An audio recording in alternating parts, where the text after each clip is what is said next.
بسم اللہ الرحمن الرحیم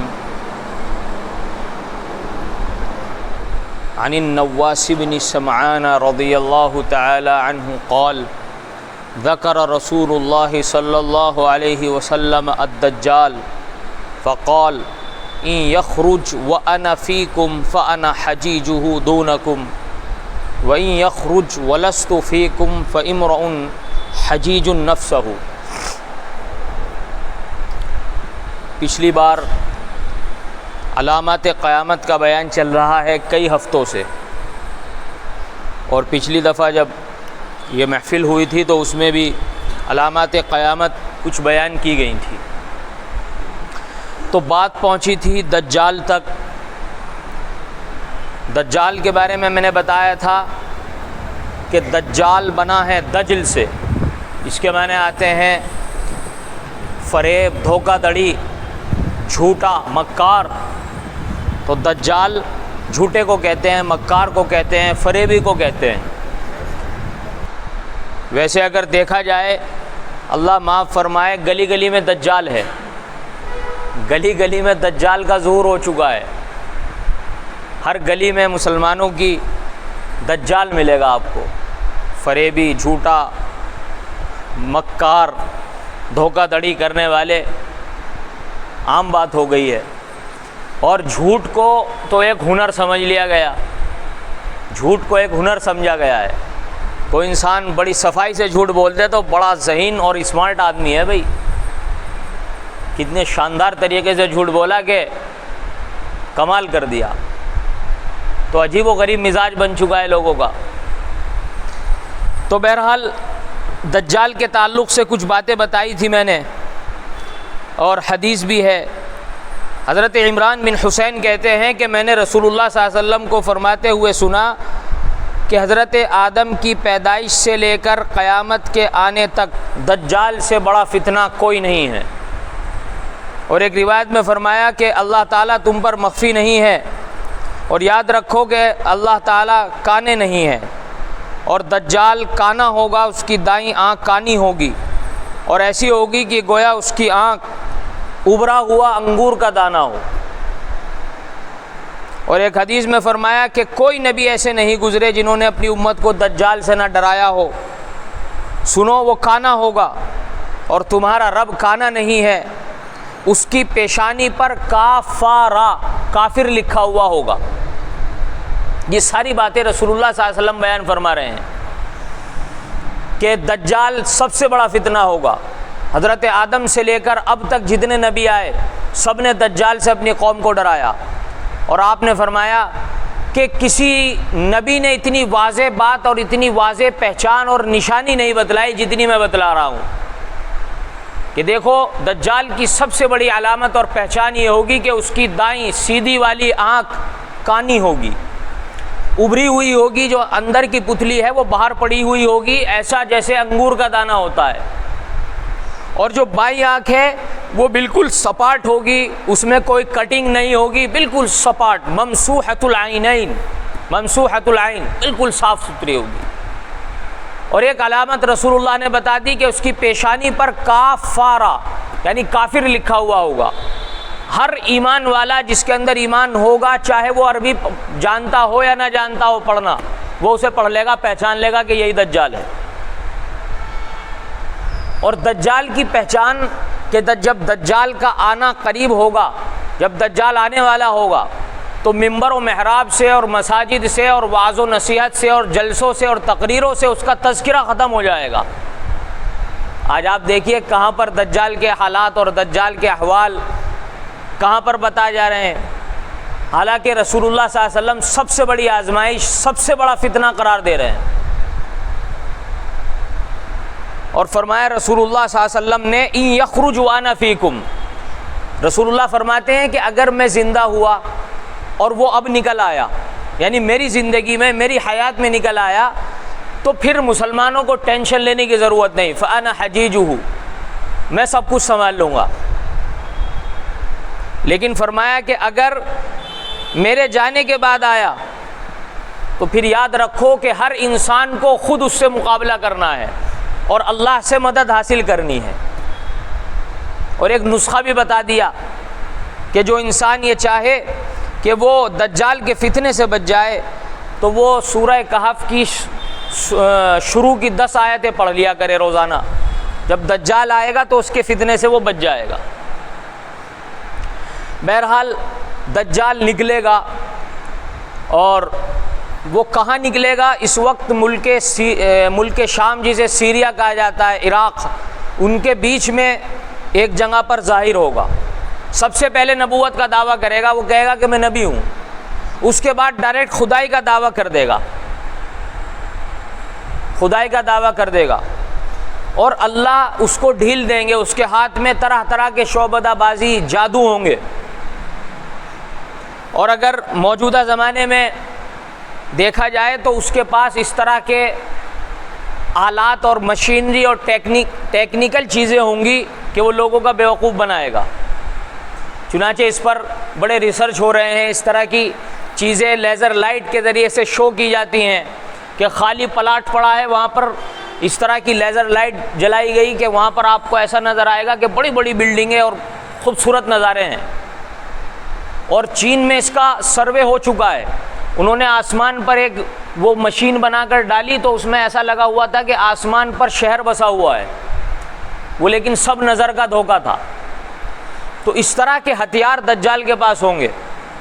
اس کے دائیں ہاتھ میں ایک پاور ہوگی، وہ کہے گا کہ اپنی شعبدہ بازیوں سے یا اپنی ٹیکنیک سے وہ دکھائے گا کہ دیکھو یہ جنت ہے، اگر مجھے خدا مان لو گے تو یہاں جاؤ گے. اور بائیں طرف اس کے جہنم ہوگی. یعنی وہ کوئی ایسی تکنیک اپنائے گا، کوئی ایسی ٹیکنیکل چیز لے گا کہ وہ اس کو شو کرے گا کہ جہنم ہے، کہ اگر مجھے نہیں مانو گے تو یہاں ڈال دوں گا.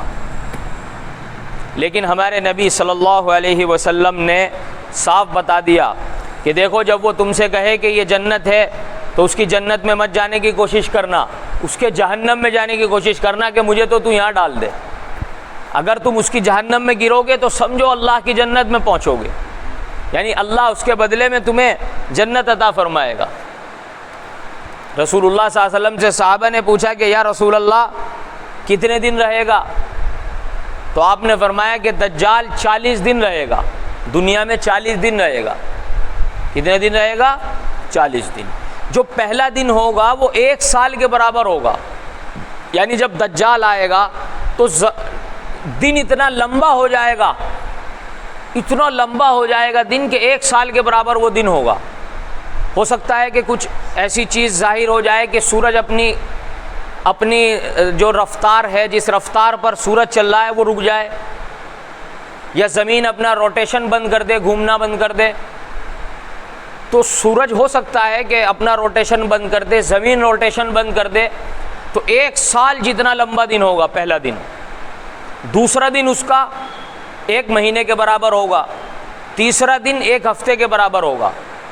اور باقی 37 دن وہ عام دنوں کے برابر ہوں گے. دنیا میں ہر جگہ جائے گا. حدیث آ رہی ہے آگے، پیغمبر علیہ الصلوۃ والسلام نے ارشاد فرمایا کہ جو دجال کا گدھا ہوگا اس کے کانوں کے درمیان میں 70 گز کا فاصلہ ہوگا. تو اصل میں 70 گز کا فاصلہ، اور جو اس کی سپیڈ بتائی رسول اللہ نے، وہ فرمایا کہ جہاں نگاہ پڑے گی وہاں اس کا قدم پڑے گا. یہ اصل میں مجازی تعبیر ہے. اس زمانے میں ہوائی جہاز ایجاد نہیں ہوئے تھے. اگر صحابہ کو بتاتے آپ کہ اس طرح کا جہاز ہوگا، اڑے گا، تو جو کفار تھے وہ مذاق اڑاتے کہ دیکھو محمد کیسی باتیں کر رہا ہے. تو آپ نے اس زمانے کے حساب سے جو سمجھ میں بات آ سکتی تھی وہ بتلائی. آپ نے فرمایا کہ اس کے گدھے کے دونوں کانوں کے درمیان میں 70 گز کا فاصلہ ہوگا. اس کی سپیڈ ایسی ہوگی کہ جہاں انسان کی نگاہ پڑتی ہے تاحد نگاہ اس کا قدم پڑے گا.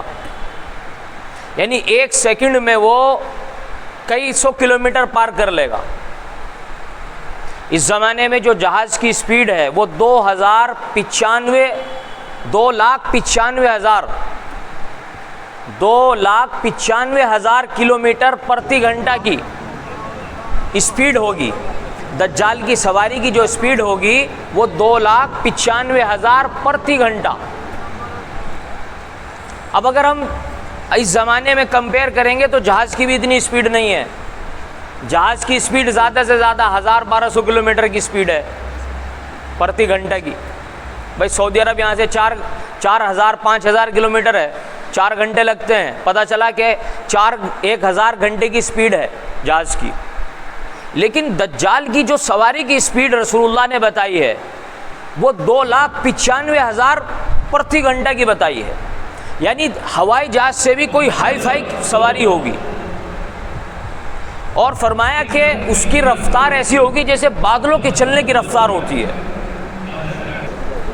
تو جو مسلم ریسرچ سائنٹسٹ ہیں, مسلم ریسرچ کرنے والے ہیں, مسلم اسکالرز ہیں, انہوں نے اس پر تحقیق کی تو انہوں نے بتایا کہ ایک سواری ایسی ہے جس کو کہتے ہیں یو ایف او کہتے ہیں اسے. اس کی اسپیڈ یہی ہے 2,95,000. ایک نگاہ پڑتے ہی وہ یہاں اور ایک نگاہ آپ نے جھپکائی وہ غائب. یہ اسپیڈ ہے اس کی یو ایف او کی. یعنی 1 سیکنڈ میں یہاں اور 1 سیکنڈ اگلے سیکنڈ میں امریکہ میں. یہ اسپیڈ ہے یو ایف او کی. تو مسلم سائنٹسٹ کہتے ہیں کہ دجال کی سواری دراصل یو ایف او ہوگی کہ 1 سیکنڈ میں یہاں ہے, اگلے سیکنڈ میں امریکہ میں, اور یعنی جہاز سے جو اسپیڈ 24 گھنٹے میں طے ہوتی ہے وہ دجال 1 سیکنڈ میں طے کرے گا. اور رسول اللہ صلی اللہ علیہ وسلم نے اسے بادلوں کی اسپیڈ بتایا ہے. تو بہرحال موجودہ زمانے میں اگر دجال آیا تو وہ اس کی سواری یو ایف او بھی ہوگی اور اس کی سواری ہوائی جہاز بھی ہوگی. اور اس کی پہچان یہ ہوگی کہ دجال آ چکا ہے کہ 1 سال کے برابر 1 دن ہوگا. پہلا دن, دوسرا دن 1 مہینے کے برابر, تیسرا دن 1 ہفتے کے برابر. صحابہ نے پوچھا یا رسول اللہ 1 سال کا دن ہوگا تو نمازیں کیسے پڑھیں گے؟ صحابہ کو فکر ہوئی تو نماز کی ہوئی. نماز کتنی اہم تھی صحابہ کی نگاہ میں اندازہ لگائیے. آپ نے فرمایا کہ بھائی اندازے سے پڑھنا. اندازے کا مطلب یہ ہے کہ جیسے فجر اور ظہر میں 7-8 گھنٹے کا وقفہ ہوتا ہے اس کا اندازہ کر لینا. پھر ظہر سے عصر تک 2-3 گھنٹے کا وقفہ ہوتا ہے تو 2-3 گھنٹے کے بعد عصر کی نماز پڑھ لینا. عصر سے مغرب تک 1-1.25 گھنٹے کا وقفہ, پھر مغرب سے عشاء تک 1-1.5 گھنٹے کا وقفہ. تو اس انداز سے نماز پڑھ لینا. تو وہ 40 دن رہے گا. اچھا اس کو اللہ کیا کیا پاور دیں گے؟ وہ کسی جگہ پہنچے گا, لوگ اس سے کہیں گے کہ ہمیں کھانے پینے کو دو, یہاں تو کچھ ہے ہی نہیں, سب کچھ ختم ہو گیا. تو وہ اشارہ کرے گا آسمان کی طرف, بارش برساؤ. بارش برس جائے گی, وہاں لوگوں پر بارش برسے گی, کھیتیاں پیدا ہوں گی. اور رسول اللہ فرماتے ہیں کہ جو ان کے جانور چرنے کے لیے گئے ہوئے ہوں گے وہ کوکیں بھری ہوئی آئیں گی اور ان کے گھر پیسوں سے, دولت سے بھر جائیں گے. دوسری جگہ پہنچے گا, وہاں ایمان والے ہوں گے, ان سے کہے گا کہ مجھے خدا مانتے ہو؟ وہ کہیں گے کہ نہیں, تو دجال ہے. اب وہ وہاں پر خشک سالی پیدا کر دے گا, ان کو کھانے کے لالے پڑ جائیں گے. اب اگر اس زمانے میں دیکھا جائے تو زیادہ تر ہماری چیزوں کا کھانے کا دار و مدار باہر کی مارکیٹ کی چیزوں پر ہو گیا. باہر کی مارکیٹ کی چیزیں ہم کھاتے ہیں, بسکٹ, نمکین, ہر چیز پیکٹ میں ہے. تو اب اسے سمجھو کہ اگر دجال آئے گا تو وہ سب سے پہلے مارکیٹ سے سب چیزیں شارٹ کر دے گا, غائب کر دے گا. مجھے خدا مانو تب یہ سامان ملے گا. وہ امتحان بڑا سخت ہوگا. اللہ اس امتحان سے ہماری حفاظت فرمائے. بڑا سخت امتحان ہوگا. اس وقت ایمان پر قائم رہنا بڑا مشکل ہے. پھر کیا ہوگا؟ ابھی وہ یہ ساری چیزیں, یہ شعبدہ بازیاں 40 دن تک پوری کرے گا. 40 دن تک یہ لوگوں کو اس طرح سے پریشان کرے گا. مکہ مدینہ میں داخل ہونے کی کوشش کرے گا. رسول اللہ نے فرمایا کہ مدینہ کے 7 راستے ہوں گے اور مکے کے 7 راستے نہیں فرمایا, مکے کے تو 2 ہی راستے بتائے. آج آپ دیکھیں تو مدینہ منورہ کے 7 روڈ ہیں اور وہاں سرنگیں کاٹ کر روڈ نکالے جا رہے ہیں, تو 7 روڈ بن چکے ہیں. آپ نے فرمایا کہ مکہ اور مدینہ میں داخل نہیں ہوگا, فرشتے وہاں ہتھیار لے کر کھڑے ہوں گے, اسے انٹر ہونے نہیں دیں گے. البتہ جبل احد کے پرے رہے گا. تو جہاں وہ جبل عہد کے پرے رہے گا وہاں سعودی گورنمنٹ نے جو دجالی گورنمنٹ ہے، جو دجال کے اشارے پر کام کرتی ہے، اس نے وہاں باقاعدہ محل بنا دیا دجال کا، کہ دجال آئے گا تو اس میں ٹھہرے گا۔ اب جب وہ دجال وہاں ٹھہرا ہوا ہوگا تو مدینہ منورہ میں زلزلہ آئے گا، جتنے کمزور ایمان والے یا منافق یا کافر ہوں گے وہ سب باہر ہو جائیں گے اور دجال کے ساتھ مل جائیں گے۔ اب مدینہ میں صرف پاک صاف اور مضبوط ایمان والے لوگ رہ جائیں گے، سب خباثت مدینہ کی صاف ہو جائے گی اور دجال کے پاس چلی جائے گی۔ اب ایک اللہ والے انسان، ایک عالم انسان ان کے پاس، جنہیں دجال کی ساری ہسٹری پتہ ہوگی، وہ اس کے پاس جائیں گے دجال کے، وہ کہیں گے کہ ہاں، اس کے سپاہی روک لیں گے جو سیکیورٹی ہوگی دجال کی، کہاں جا رہے ہو؟ کہا کہ میں اس سے جھوٹے سے بات کرنے جا رہا ہوں، کہ ہمارے خدا کو جھوٹا کہتے ہو، ابھی تمہارے قتل کر دیں گے۔ تو دوسرا روکے گا کہ بھائی رک جاؤ، خدا نے منع کر رکھا ہے کسی کو مارنے سے، وہیں لے چلتے ہیں۔ چنانچہ یہ اس اللہ والے ان عالم کو اس دجال کے پاس لے کر جائیں گے، تو دجال ان کا سامنے آئے گا۔ دجال کہے گا کہ ہاں بھائی مجھے مانتے ہو نہیں مانتے ہو؟ کہے گا کہ وہ کہیں گے کہ تو وہی دجال ہے جس کی ہمارے نبی نے خبر دی ہے، مکار ہے، جھوٹا ہے۔ تو وہ اس کی بے عزتی ہو جائے گی۔ اب جو اس کے پاس سیکیورٹی ہوگی یا اس کے لوگ ہوں گے وہ کہیں گے کہ دیکھو اگر میں نے اسے ختم کر دیا تو کیا تم مجھے خدا مانو گے؟ وہ کہیں گے کہ جی ہاں بالکل۔ تو وہ ایک ہتھیار منگائے گا اور اس کے 2 ٹکڑے کروا دے گا، اور ایک ٹکڑا ادھر ایک ٹکڑا ادھر، اور پھر گھومے گا اس کے بیچ میں کہ دیکھو یہ کوئی جادو نہیں ہے، ایک ٹکڑا اس کا ادھر ہے ایک ٹکڑا ادھر ہے اور میں چل بھی رہا ہوں۔ پھر آئے گا اور کہے گا کہ جڑ جا، تو وہ دونوں ٹکڑے جوڑ دے گا اور وہ زندہ ہو جائیں گے۔ تو وہ عالم کہیں گے کہ اب تک تو مجھے 100% یقین تھا کہ تو دجال ہے، اب 1000% یقین ہو گیا کہ تو ہی دجال ہے۔ اس کے بعد اللہ ان کو، حدیث میں الفاظ ہیں کہ ان کی گردن تانبے کی بنا دی جائے گی۔ اب وہ دجال ان کی گردن پر وار کرے گا تلوار کا یا گولیوں کا تو کوئی اثر نہیں ہوگا، اب نہیں مار سکے گا، اور اس کی شعبدہ بازی اور اس کی مکاری ظاہر ہو جائے گی۔ یہ سب چیزیں ہوں گی۔ تو بہرحال اس کے بعد حضرت عیسیٰ علیہ السلام اللہ حضرت عیسیٰ کو بھیجیں گے۔ حضرت عیسیٰ ہمارے نبی سے پہلے نبی آئے ہیں، اور اللہ نے ان کو 33 سال کی عمر میں آسمانوں پر اٹھا لیا۔ یہودی ان کے دشمن ہو گئے تھے، اصل میں یہودیوں کی ہی اصلاح کے لیے حضرت عیسیٰ کو بھیجا گیا تھا، لیکن یہودی دشمن ہو گئے اور حضرت عیسیٰ پر تہمت لگائی اور ان کو قتل کرنے کی پلاننگیں بنائی، تو اللہ نے ان کو آسمان پر اٹھا لیا۔ اور آج بھی ہمارا عقیدہ ہے کہ حضرت عیسیٰ 4تھے آسمان پر ہیں، اور جب اللہ کا حکم ہوگا وہ اتریں گے۔ ملک شام میں دمشق، جامع مسجد دمشق ملک شام کی راجدھانی ہے، ہاں دمشق بھی کہتے ہیں دمشق بھی، دونوں طرح کا تلفظ ہے، دمشق تو وہاں کی جامع مسجد ہے، اس کا مشرقی مینارہ ہے۔ مشرقی مینارے پر حضرت عیسیٰ علیہ السلام 2 فرشتوں کے کندھوں پر سہارا لے کر آسمان سے اتریں گے۔ عصر کی نماز کا وقت ہوگا، عصر کی نماز بالکل تیار ہوگی، حضرت مہدی تو آ چکے ہوں گے پہلے ہی، حضرت مہدی مصلی پر کھڑے ہوں گے، تکبیر ہو چکی ہوگی، اب حضرت عیسیٰ تشریف لا رہے ہیں، اور اس طرح سے تر و تازہ ہوں گے گویا ابھی غسل خانے سے غسل کر کے تشریف لا رہے ہیں، بالوں سے پانی ٹپک رہا ہوگا۔ تو وہ کہیں گے کہ حضرت تشریف لائیے، امامت فرمائیے۔ تو حضرت مہدی کہیں گے، حضرت عیسیٰ کہیں گے کہ بھائی امامت تو اسی امت کا حق ہے، امامت آپ فرمائیں، میں تو دجال کو قتل کرنے کے لیے آیا ہوں۔ تو حضرت عیسیٰ نبی بن کر نہیں آئیں گے، اس امت محمدیہ کے ایک فرد بن کر آئیں گے، امتی بن کر آئیں گے۔ جیسے اب کوئی سوال کر سکتا ہے کہ جی نبی ہیں، نبی بن کے نہیں آئیں گے تو کیسے نہیں آئیں گے؟ جواب، اس کو کیا جواب دیا جائے؟ جیسے ہندوستان کے پرائم منسٹر ہے، جب وہ امریکہ میں جائے گا وہ رہے گا پرائم منسٹر ہی، لیکن وہاں کے قانون کو فالو کرے گا وہ، ایسے ہی حضرت عیسیٰ اگرچہ نبی ہیں لیکن جب ہمارے نبی کی امت میں آئیں گے تو وہ رہیں گے نبی، لیکن مانیں گے ہماری امت، ہمارے نبی کی بات کو، ہمارے نبی کے قانون کو فالو کریں گے، نبی کی شریعت کو مانیں گے۔ عصر کی نماز ہو جائے گی، اب پلاننگ بنے گی کہ دجال کو کیسے قتل کیا جائے۔